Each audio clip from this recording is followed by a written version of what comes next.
If you watch the news today, you are being told a story about an impenetrable shield. You're told that the skies over the Middle East are locked down by the most sophisticated, expensive, and technologically advanced air defense system ever created by human hands. The Iron Dome, David's Sling, the Arrow 3, the Patriot batteries stationed across the Gulf.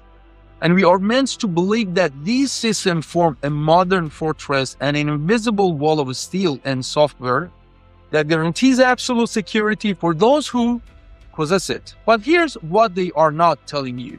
That fortress is currently bleeding to death. Right now, a mathematical impossibility is playing out in the skies. A $20,000 drone is forcing the expenditure of a $4 million Patriot interceptor. A single barrage of ballistic missile is forcing the deployment of Arrow 3 interceptors that cost over $3 million each. The shield is not just cracking, it is bankrupting the empire that built it. To understand what's actually happening right now, you cannot look at a modern military textbook. You have to look back exactly 1,398 years. You have to look at the year 628 CE and the most famous siege in the history of the Middle East. You have to look at the seventh fortress of Khaybar because history is not just repeating itself. It is following the exact same divine blueprint. In the 17th century, the Oasis of Khaybar, located about 150 kilometers north Medina, was the undisputed military and economic powerhouse of the region. It was controlled by a wealthy, heavily armed coalition that had funded and organized the massive siege against the early Muslims during the Battle of Trench. Khaybar was not just a city, it was a network of 7 massive fortresses. Names like Al-Kamush, An-Nata, and As-Salali. These fortresses were built on an elevated volcanic rock. They had thick stone walls, deep wells, and years of worth of grain and dates stored inside. To the military analyst, the 7th century Khaybar was considered mathematically impenetrable.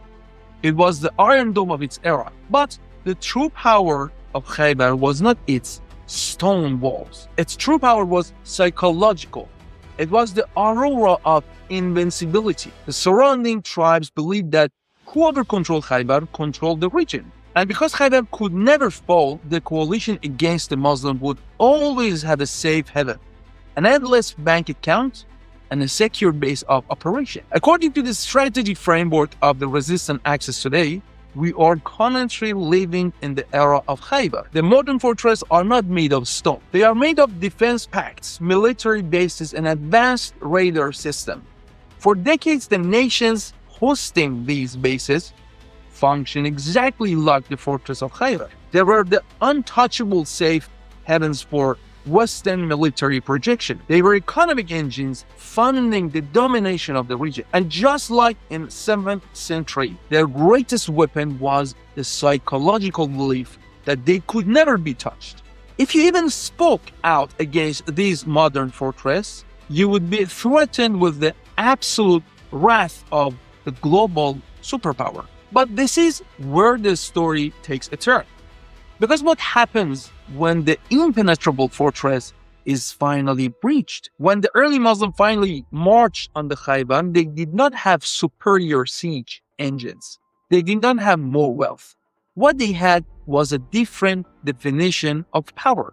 They possessed the elixir of faith, a spiritual cohesion that transformed ordinary man into force that could not be deterred by stone walls. The siege was brutal. For weeks, the fortress held.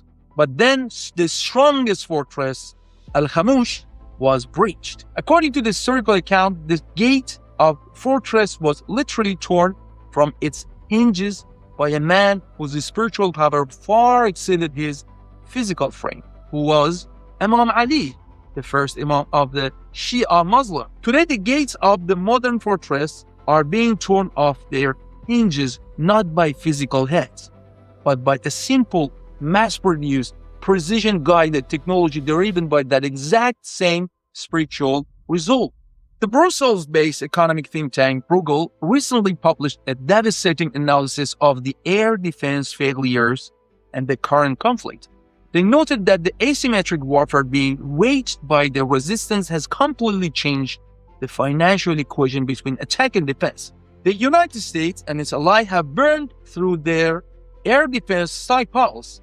They are exhausting high-end interceptors like Arrow 3 and THAAD systems. These are not bullets, they are highly complex machines that take months or years to manufacture. The stockpiles cannot be quickly replenished. Meanwhile, the resistance is utilizing drones and missiles that cost a fraction of the price. The fortress is bleeding money. For every single dollar spent on a drone, the defenders are forced to spend between $20 to $28 to shoot it down. This is a war of attrition that a materialist empire simply cannot win. This is why we saw the unprecedented retreat of a massive aircraft carriers.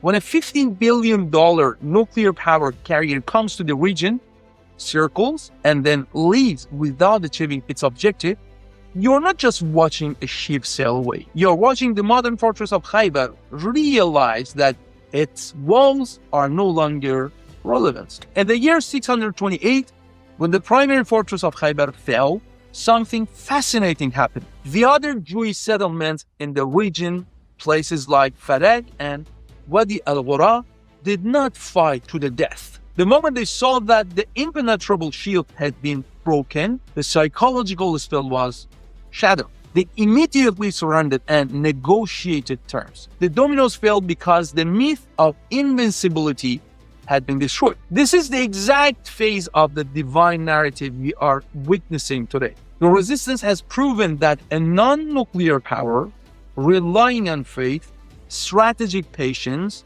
and asymmetric technology, can pierce the defense networks of two nuclear-armed superpowers. The regional nations that previously relied entirely on American security umbrella are watching this happen. They are watching the Iron Dome fail to intercept ballistic missiles.